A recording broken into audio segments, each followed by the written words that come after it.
Dans cette vidéo, je vais vous montrer la méthode complète que j'utilise pour obtenir des clients high ticket en B2B. Donc, c'est une méthode qui est totalement automatisée par les agents IA. La première étape pour mettre en place du cold emailing IA, ça va être d'avoir des leads qu'on va pouvoir ajouter à notre campagne. Donc, les leads, c'est simplement les personnes qu'on va contacter.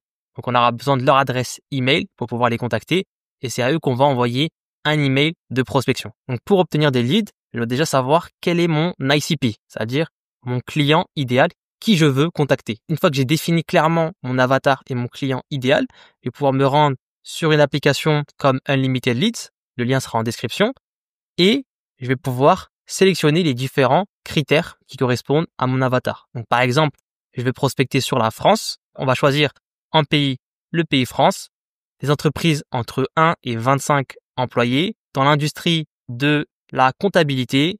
Et donc, à partir de là, je vais pouvoir faire ma recherche. Donc là, je vois déjà que j'obtiens 4400 leads qui correspondent à mes critères. Maintenant, moi, j'aimerais uniquement parler avec les CEO. Du coup, sur le job title, j'ai ajouté le mot CEO et du coup, ça va me filtrer sur le métier. À ce niveau-là, on va pouvoir sélectionner le nombre de leads que l'on souhaite exporter. Je vais par exemple partir avec 1000 leads pour cet exemple et je vais sélectionner que je souhaite avoir une liste avec seulement des prospects vérifiés. Et du coup, pour ça, il va falloir sélectionner cette option. Donc, c'est très important d'avoir uniquement des leads vérifiés parce que si on envoie des emails à des leads qui n'ont pas été vérifiés, on va réduire la délivrabilité de nos emails. Et en fait, en cold emailing, l'un des aspects les plus importants, c'est en réalité la délivrabilité, c'est-à-dire d'être sûr qu'on va atterrir dans la boîte de réception de nos prospects. Si on n'atterrit pas dans la boîte de réception, tous nos efforts, ils servent à rien. Et du coup, on va pouvoir confirmer l'export de notre liste et on va recevoir dans notre email tout simplement notre liste de leads. Donc, sur Instantly, on clique sur ajouter des leads.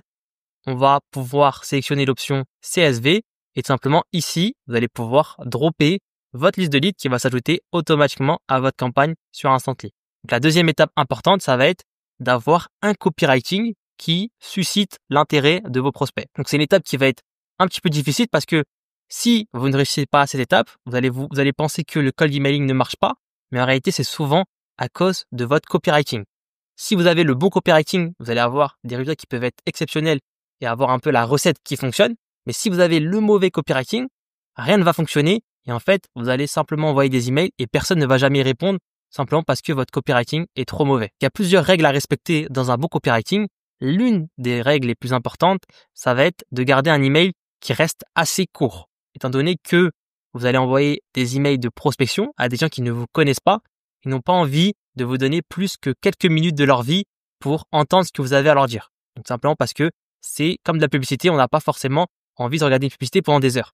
Et bien là, c'est la même chose, il va falloir aller vite, réussir à rapidement intriguer votre prospect pour qu'il ait envie de vous répondre et de booker un appel avec vous. Donc, pour ce qui est de la structure concrète de votre email de prospection, ça va commencer par un objet d'email. Donc, un objet que j'utilise ici, c'est simplement utiliser la variable first name qui me permet en fait d'avoir le prénom de la personne avec ici un point d'interrogation. Pourquoi j'utilise ce sujet d'email?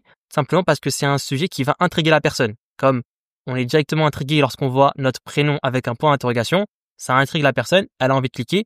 Et du coup, on a validé la première étape, c'est de faire cliquer la personne sur notre email de prospection. Une fois qu'on a réussi à la faire cliquer sur l'email, il va falloir rapidement la convaincre de booker un call avec nous. Du coup, là, c'est la structure du contenu de l'email. Souvent, on commence par une phrase très rapide pour montrer qu'on s'intéresse à notre prospect. Donc, l'important dans un email de prospection, ce n'est pas de parler de nous, mais vraiment de parler du prospect, de ses problèmes et de comment on va pouvoir résoudre ces problèmes. Qu'on va rapidement commencer en montrant qu'on s'intéresse au prospect avec une phrase personnalisée. Ensuite, on va pouvoir continuer notre email en expliquant rapidement notre valeur, ce qu'on peut apporter au prospect. Donc, on ne parle pas de nous, mais on parle de ce qu'on peut apporter au prospect. On explique qu'on peut lui apporter un service qui va l'aider dans son business. Et là, une dernière étape très très importante dans la structure de votre cold email, c'est le call to action. Donc, si on écrit simplement un email sans mettre de call to action, en fait, le prospect va lire l'email, il va arriver à la fin et il n'aura aucune raison de répondre. Et du coup, il va rien se passer. Alors que notre objectif, bien sûr, c'est d'avoir une réponse du prospect pour partir en call. Donc, il va falloir l'inciter à passer à l'action, l'inciter à répondre pour qu'on puisse continuer la conversation et éventuellement booker un call ensemble.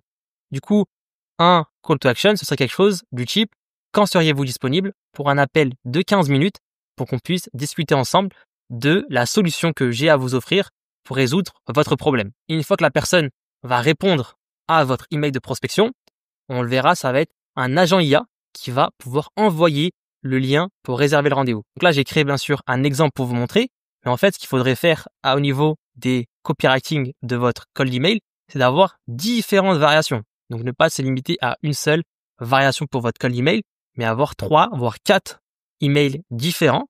Et en fait, dans chacun de ces emails, bien sûr, vous allez faire de l'A/B testing, vous allez tester différentes variantes, une fois plus courte, une fois plus longue, une fois avec tel call to action, une fois un autre call to action. En fait, ce qui est intéressant sur Instantly, c'est qu'on va pouvoir avoir l'IA de Instantly qui va mettre en avant le meilleur copywriting parmi tous vos exemples.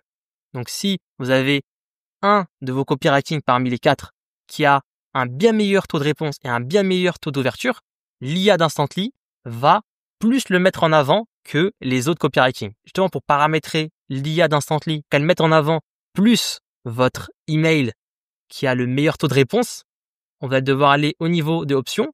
Et à ce niveau-là, vous allez pouvoir trouver sur Auto Optimize, ici la métrique sur laquelle on veut optimiser. Par exemple, ici, on va pouvoir sélectionner Reply Rate. Du coup, l'IA d'Instantly va plus mettre en avant ma variante qui a le meilleur taux de réponse. Donc, une fois que vous avez fait votre premier email de prospection, il va être important de créer des étapes supplémentaires, ce qu'on appelle des follow-up. Donc, vous avez envoyé le premier email. La plupart des gens ne vont pas forcément répondre à votre premier email de prospection.